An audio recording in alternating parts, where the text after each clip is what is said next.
I wasn't really good at doing stuff or like cooking, but now Chef Nate, he's for sure showed me and he inspired me on some things too.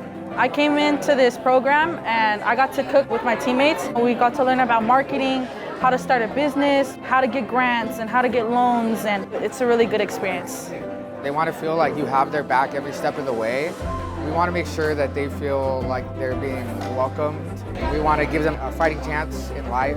It makes me feel so excited and inspired, and I want to do this camp all the time because it's getting to see the students gain passion, or if they had the passion, building it into something that's real and tangible. They're learning to kind of cook, but at the same time they're learning what it takes to get into business. Everything came out and everyone's just smiling and so happy.